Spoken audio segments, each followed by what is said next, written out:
What's going on, guys? Welcome back to CheekyMMA. Today we're breaking down the UFC 330 card, analysing the key matchups and finding the best betting opportunities. Bet responsibly, nothing is guaranteed. Never chase losses and never risk money you can't afford to lose. Now let's get into it. So first up for our breakdowns and bet picks, we got Jalin Turner versus Kauê Fernandes. So straight up, we noticed the physical discrepancy matters in this match. Turner's 6'3" with a 77-inch reach. Fernandes is approximately 5'9" with a 73-inch reach. Both men are 31, so this isn't about age, it's Turner's length against Fernandes' compact pressure and leg kicking game. Turner's record is 15-9, with every professional victory coming by stoppage. Fernandes is 11-2, and has never been finished. Jalin Turner breakdown. His strengths: Turner is an extremely dangerous southpaw with a long straight left, knees through the middle and opportunistic front chokes. He has 12 round finishes and is exceptionally dangerous while fresh. His height and reach allow him to attack from positions where most lightweights can't hit him back on. If Fernandes enters predictably, Turner can intercept him with a straight left knee coming straight down the middle with a takedown, I reckon. His weaknesses, however, his striking defense is very unreliable, it's very hot and cold. His lead leg can be attacked and his output becomes less threatening when opponents survive the initial onslaught. He has never won a professional fight by decision. That doesn't automatically mean he has bad cardio, but it demonstrates how dependent his success is and performance on producing finishes. His concentration and motivation have also been inconsistent. Jalin Turner's current form, retired following consecutive stoppage losses to Renato Moicano and Bahamondes. Saying he had lost his focus, he returned against Edson Barboza and scored a first-round stoppage. That showed Turner remains extremely dangerous. Beating a 40-year-old Barboza didn't completely answer the durability, cardio, and consistency questions. Path to victory: establish the long straight left immediately, intercept Fernandes with knees up the middle. Turner needs to hurt Fernandes early and build enough damage that Fernandes can't comfortably pressure him later. Heading into the Kauê Fernandes breakdown, Fernandes' strength is compact, durable and technical responsible. Striking, his calf kicks are his best weapon in this matchup because Turner's tall southpaw stance leaves plenty of target. Fernandes also has great cardio, good kicking, good striking defense rather, respectable defensive grappling, never been stopped professionally. His weakness though, the 4-inch height and reach disadvantage will make the opening round dangerous. He can struggle to enter safely, which is an issue here. Fernandes must also be careful when attempting takedowns because of those knees from Jalin. His current form: since losing a split decision in his UFC debut, Fernandes has recorded 3 consecutive victories.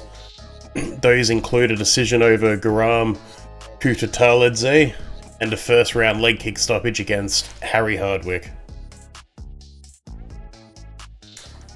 So the path to victory here is survive Turner's opening onslaught, attack the lead leg from the beginning, and gradually close the distance. If Turner's stance becomes compromised, Fernandes can crowd him, force extended exchanges, and potentially mix in takedowns. The longer the fight lasts, the more competitive it should be.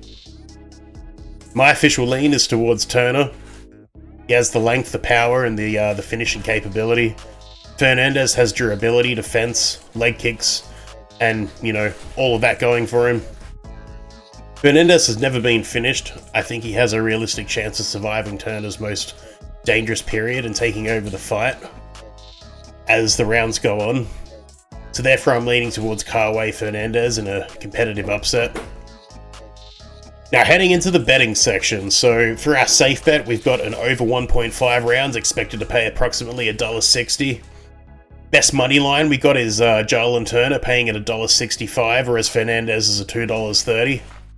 Our value bet would probably be Fernandes on the money line for $2.30, scraping that decision win. Favorite prop would be Fernandes by decision for that reason. Underdog bet in this one would be Fernandes moneyline as well, so it's also an underdog pick. Best lottery pick though would be Fernandes by KO, potentially through accumulated leg damage, expected to pay about $9. My official pick is Kauê Fernandes, most likely by decision. My confidence is 6 out of 10. Next up, we got Joel Álvarez versus Chidi Njokuani. That's a difficult one to pronounce. So first up, Joel Álvarez breakdown. Strengths: Álvarez is one of the most dangerous submission fighters in the division. 17 of his 23 victories have come by submission, and his long limbs make his guillotines, triangles, and back attacks particularly threatening. He is also a capable offensive striker. Álvarez can use his length to pressure opponents and create damage, especially when they become preoccupied with defending his grappling. Weaknesses, however, for Álvarez: despite his submission record, Álvarez isn't a dominant chain wrestler. His takedown numbers are relatively low, so he often needs opponents to engage in scrambles or make positional mistakes. That gives Njokuani a chance to keep the fight standing. Álvarez can also be controlled by stronger wrestlers, as demonstrated in his loss to Yaroslav Amosov. Current form for Álvarez: Álvarez won 4 consecutive fights before being submitted by Amosov.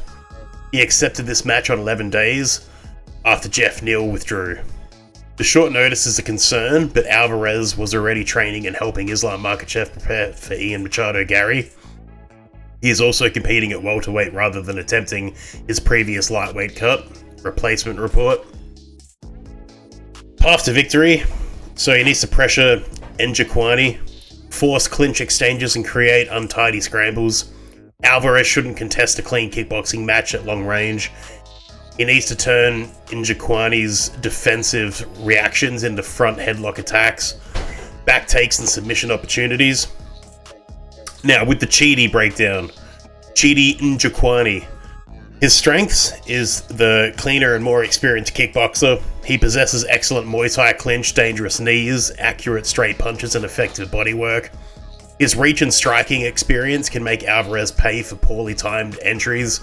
If this remains a technical kickboxing match, Njokuani should have the advantage. Weaknesses, however, is his durability and grappling reactions have become increasingly concerning. Njokuani has been stopped 9 times professionally and was recently submitted in the first round by Jake Matthews. At 37, his ability to recover from difficult positions and maintain his pace is questionable. Chidi's current form: recorded 3 wins after returning to welterweight, but has since lost consecutive fights to Matthews and Carlos Leal. The Matthews defeat is particularly relevant because Njokuani surrendered his back and was quickly submitted, exactly the type of mistake Álvarez can exploit. Path to victory, however, is keep the fight in the open space, attack Álvarez's body and punish his entries with knees. Chidi must refuse prolonged clinches and avoid turning his back while separating. He needs a disciplined kickboxing performance in which Álvarez is continually forced to reset. My official lean is towards Chidi Njokuani. I think he's got the cleaner striking and slight reach advantage. Álvarez has the youth, recent form and overwhelming submission advantage. Chidi recent submission loss is particularly concerning against an opponent with 17 submission victories. Therefore, I'm leaning Joel Álvarez. Most likely after creating a scramble during the opening 2 rounds. Heading into the betting section, safest bet, we got Joel Álvarez on the money line, coming in at $1.43. Álvarez money line is $1.43, while Chidi Njokuani is $2.95, so that's something to consider. I feel like the best value bet would be Álvarez by submission, expected to pay approximately $2.50. That's probably the likely outcome for this fight. Our favourite prop bet would be Álvarez inside the distance, expected to pay around $2. The good underdog would be Chidi Njokuani by KO. This is paying at $4.50, so, a decent kickboxer can pull this off as well. Lottery ticket would be Álvarez by submission, though, in round 2, expected to pay approximately $6.50. Official pick, Joel Álvarez by submission, confidence rating 7 out of 10. Next up, we got Edson Barboza versus Esteban Ribovics. So this matchup contains 2 major contrasting physical advantages. Barboza is 40 and owns approximately 6 inch of reach advantage. Ribovics is only 30, giving him a substantial advantage in youth, freshness, and likely durability. The question is whether Barboza's length can protect him from the pressure of significantly younger opponents. Edson Barboza breakdown. We got strengths. Barboza remains one of the most dangerous kickers in UFC history. His body kicks, calf kicks, and spinning kicks can change a fight instantly. His reach advantage gives him a genuine opportunity to punish Ribovics before the younger fighter closes any distance. Barboza remains particularly dangerous during the opening round, before his movement and reaction decline. Weakness, though, is the age, accumulated damage, declining durability, and unavoidable concerns.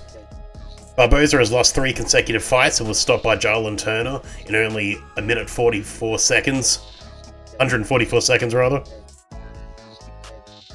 He also struggles when opponents crowd him and remove the space required for his kicking game. Ribovics' pressure is therefore a particular difficult stylistic matchup for him. Current form, decision loss to Lerone Murphy and Draker Close were followed by the Turner stoppage.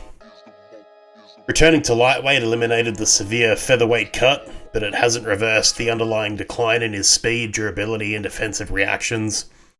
Path to victory: control the opening round at kicking distance, attack the body and legs repeatedly, circle away, keep distance. Barboza needs to damage Ribovics early. Heading into the Esteban breakdown, we've got strengths for Ribovics, applies sustained pressure and produces considerably more striking volume. He is durable, he carries respectable power, and has the cardio to maintain an uncomfortable pace. He can force opponents backwards with combinations and is willing to absorb individual strikes and land a few of his own. Weakness for Ribovics: can be hit during his entries and gives away approximately 6 inch of reach advantage to Barboza. Barboza's kicks, straight punches could punish him badly rather. He also can be controlled by strong wrestlers, although that weakness is unlikely to be central against Barboza, who basically never wrestle. Current form for Ribovics, he's defeated Terrence McKinney, Daniel Zellhuber, and Elvis Brenner. His close loss to Nasrat Haqparast was extremely competitive, while his submission loss to Natus Gamrot came against a significantly stronger wrestling threat than Barboza presents. Path to victory: he needs to crowd Barboza from the opening minute, take away his kicking range and attacking combinations. Ribovics could invest in the body and force Barboza to absorb repeated exchanges rather than allow him to fight through isolated kicks and at long range. My official lean is probably Barboza, since he has the kicking advantage. Ribovics has the youth, durability, pressure, and volume. Barboza remains dangerous early, but I don't trust him to withstand Ribovics' pace after his recent losses and damage, to be honest. Heading into the betting section, we got the safest bet is Esteban Ribovics on the money line for $1.25. It's not paying a lot, but that's, I guess, the safe prediction. Value bet, we got Ribovics by TKO coming in at $2.10. Favorite prop bet would be Ribovics inside the distance, expected to pay approximately $1.90. Underdog bet though would be Barboza by KO, which is coming in at approximately $6. Lottery ticket win would be Ribovics by KO in round 2, expected to pay approximately $5.50. Guys, my official pick for this is actually Esteban Ribovics. I'm going to predict by KO. My confidence rating in this is 8.5 out of 10. Next up, we got Mansur Abdul-Malik versus Dustin Stoltzfus. So Mansur Abdul-Malik, his strengths are his explosive, physically powerful, and legitimate wrestling background. Every one of his 9 professional victories has come by stoppage. He is also 6 years younger and owns approximately 5 inches of reach advantage. His combination of pressure, power, and takedown threat makes him extremely difficult to defend during the opening 2 rounds. Weaknesses, I would say, would be his defensive striking remains underdeveloped. He can fade when forced to maintain at high pace. His loss to Yusri Belgarau exposed problems against long, disciplined kickboxing and opponents who survive his initial attacks. Abdul-Malik can also become unnecessarily aggressive when he believes a finish is available. Current form, he entered his previous fight undefeated, but was stopped in the third round by Belgariu. This is a favourable rebound matchup, although we still need to see how he responds psychologically and tactically to his first round professional defeat. Path to victory, use measured pressure and rather than immediate brawling. Abdul-Malik should establish his jab, attack the body and mix in takedowns. Stoltzfus takedown defense provides Abdul-Malik with a clear route to dominant positions and heavy ground strikes. Heading into the Dustin Stoltzfus breakdown, strengths for Stoltzfus is his experience. He's tough and capable, the threatening submissions during transitional grappling exchanges. Most likely dangerous when opponents become reckless and give him opportunities to attack the neck, reverse positions, or turn a failed takedown into scrambles. Weakness, I would say, would be his takedown defense. He absorbs too many clean strikes, and his lack of speed, athleticism, and power against Abdul-Malik could be a problem. His durability has also been inconsistent against UFC level opposition. He could struggle badly if Abdul-Malik secures top position early. Current form, we got Stoltzfus has lost consecutive decisions to the likes of Sultan Ribovics and Kelvin Gastelum, and has dropped 3 of his last 4 overall. Path to victory here, I feel like survive the opening round, force Abdul-Malik to work in extended grappling exchanges and test his cardio. Stoltzfus needs the favourite to become frustrated, overextended or exhaust himself while chasing an early stoppage. By official leans, Stoltzfus has the experience and opportunistic submission threat. Abdul-Malik has the youth, the power, the reach, the wrestling and athletic advantages. Unless Abdul, repeats pacing mistakes from his first defeat, Stoltzfus is likely to spend too much time defending takedowns and heavy ground strikes. Therefore, I'm strongly leaning towards Mansur Abdul-Malik. Heading into the betting section, our safest bet would be Mansur Abdul-Malik on the money line at $1.18. Stoltzfus on the money line though is paying at $5, so that's quite juicy. Value bet would be Abdul-Malik by KO, expected to pay approximately $1.70. Favorite prop would be Abdul-Malik by decision, coming in at $1.55. Underdog bet though would be Stoltzfus by submission, his most believable upset route, and is expected to pay approximately $9. But it would require Abdul-Malik to fade or make a significant grappling mistake for that to play out, to be fair. Lottery ticket pick would be Abdul-Malik by KO in round 2, which is paying about $4.50. Official pick for this fight is Mansur Abdul-Malik, most likely by KO or TKO. My confidence is 8.5 out of 10. Up next, we got Mackenzie Dern versus Gillian Robertson for the co-main event.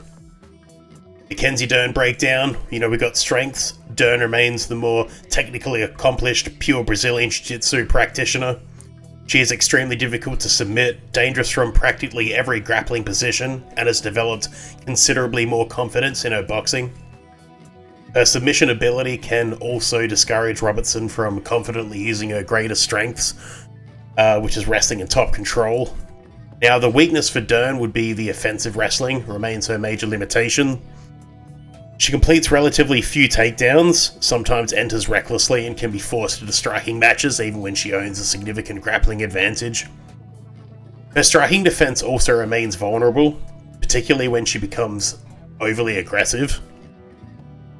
Current form for Mackenzie Dern, after losing to Jessica Andrade and Amanda Lemos, Dern responded with 3 consecutive victories.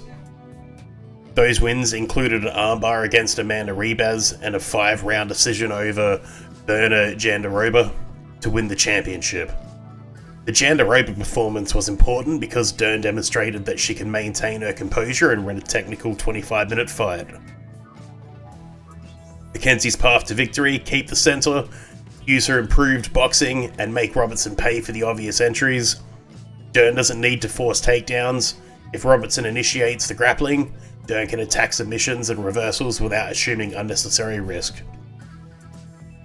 Heading into the Gillian Robertson breakdown, strengths: Robertson is the superior MMA wrestling and top position controller. She chains takedowns together, applies sustained pressure and produces damage with elbows after settling in half guard.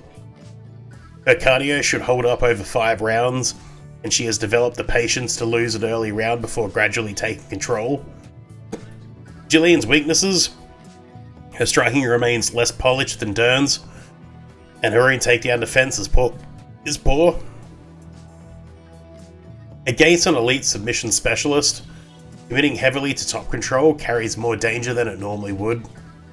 Robertson must remain disciplined rather than chasing submissions from unstable positions. Current form for Gillian Robertson: she's won 5 consecutive fights against strawweights, including victories over Marina Rodriguez and Amanda Lemos. Against Lemos, she recovered from a difficult opening round and controlled most of the final 2 rounds, demonstrating both cardio and tactical composure. Robertson-Lemos. For the Robertson-Lemos match, path to victory now. She needs to pressure Dern towards the fence, force repeated takedown attempts, and prioritize control over submission hunting. Robertson needs to neutralize Dern's hips, remain defensively responsible, and accumulate rounds from top position. Official lean: Robertson is the better wrestling and top control game. Dern is the better pure submission grappler and the more dangerous striker. Because Robertson's takedowns bring her directly into Dern's strongest area, I don't think Robertson possesses the same grappling advantage she normally enjoys against other strawweights. Therefore, I'm leaning towards Mackenzie Dern, but this is much closer than the betting line suggests. Betting section, we got our safe bet over 2.5 rounds, expected to pay approximately $1.45. Money line, we got Dern at $1.43, Robertson at $2.90. Value bet for this would be Robertson on the money line for $2.90. Dern is my pick though. Robertson may represent the better value at this price. Favorite prop would be Dern by decision, expected to pay approximately $2.50. Underdog bet would be Robertson on the money line, $2.90, and the lottery payout for this would be Robertson by decision, expected to pay $4.25. Official pick is Mackenzie Dern, most likely by decision. Confidence is 6.5 out of 10. Alright, heading into the main event for UFC 330, we got Islam Makhachev versus Ian Machado Garry. Tail of the tape for this one. Most important physical discrepancies on the card: Garry is 6 years younger, 5 inches taller, and owns approximately 4.5 inches of reach advantage. Makhachev being 5'10" with approximately 70-inch reach advantage, that definitely gives the reach to Makhachev. Garry is an orthodox striker while Makhachev fights southpaw, so that's definitely something to consider. Heading into Islam Makhachev's breakdown, look, his strengths: Makhachev is the more complete fighter. He combines disciplined southpaw striking with elite cage pressure, chain wrestling and top control. His 91% takedown defense also makes it exceptionally difficult for opponents to reverse the grappling dynamic. At welterweight, he appears physically stronger and no longer has to endure the same lightweight weight cut. Weaknesses for Islam Makhachev: Garry's height and movement present a different problem from most of Makhachev's previous opponents. If Islam follows Garry into straight lines or shoots from too far out, Garry can intercept with high knees, force repeated resets. Makhachev has to cut off the cage rather than simply chasing him. Heading into Makhachev's current form though, he's won 16 consecutive UFC fights and captured the welterweight championship by defeating Jack Della Maddalena to make him a 2-division champion. He is coming off a complete 5-round performance and remains in his competitive prime despite being 34. Path to victory: cut off the cage, back Garry towards the fence and connect wrestling attempts together. Makhachev has openly described his plan as following Garry, taking him down and making him tired. He doesn't need to complete conventional takedowns in open space if he can control Garry against the fence. Makhachev's stated game plan is basically ragdoll. Ian Machado Garry's breakdown. Now, Ian's strengths is the longer and more active striker, possesses an excellent jab, varied kicking game, and intelligent lateral movement. His recent takedown defense is also considerably better than some people might even realize. Shavkat Rakhmonov and Belal Muhammad combined to complete only 2 of 17 attempts against him. Garry has never been finished and has demonstrated strong 5-round cardio. Ian Machado Garry's weaknesses: defending individual takedown attempts don't necessarily prevent Makhachev from winning extended clinch exchanges. Garry can also become overly cautious when pressured, allowing opponents to bank rounds through control and positional dominance. Escaping Makhachev's first takedown is different from consistently escaping the second, third, and fourth. Garry's current form: only professional defeat came by decision against Rakhmonov. Since then, he has beaten Carlos Prates and former champion Belal Muhammad, giving him legitimate high-level welterweight form. Path to victory for Ian Garry: maintain open space, use the jab and front kicks, make Makhachev reset before every entry. Garry needs to separate immediately. Whenever Makhachev reaches the fence, knees, uppercuts, and check hooks can discourage poorly timed level changes, but Garry can't become so defensive that he gives away rounds. Official lean: Garry has the height, reach, movement, and striking volume. Makhachev has the wrestling, control, positional discipline, and overall championship advantages. I expect Garry to defend enough takedowns to survive, but Makhachev doesn't need to dominate every grappling exchange. He only needs enough clinch control and top time to bank rounds. Therefore, I'm leaning towards Islam Makhachev by decision. Heading into the betting section, we got our safest bet as Makhachev on the money line, coming in at $1.29. Ian Garry on the money line, however, is paying a nice $3.70. Value bet would be Makhachev by decision at $2.35. Favorite prop bet would be fight goes the distance at approximately $1.72. Ian Garry is the underdog, so Ian Garry by decision at $5.50 is paying out phenomenally. The lottery ticket though with Makhachev to win in round 4 at approximately 15-1. Official pick would be Islam Makhachev by decision. Confidence rating for this would be 8 out of 10. Alright guys, that wraps up my UFC 330 fight breakdowns and betting tips. Let me know your official picks and best bets in the comments. If you enjoyed the video, please hit like and subscribe for more UFC content. Bet smart, enjoy the fights, and always stay cheeky.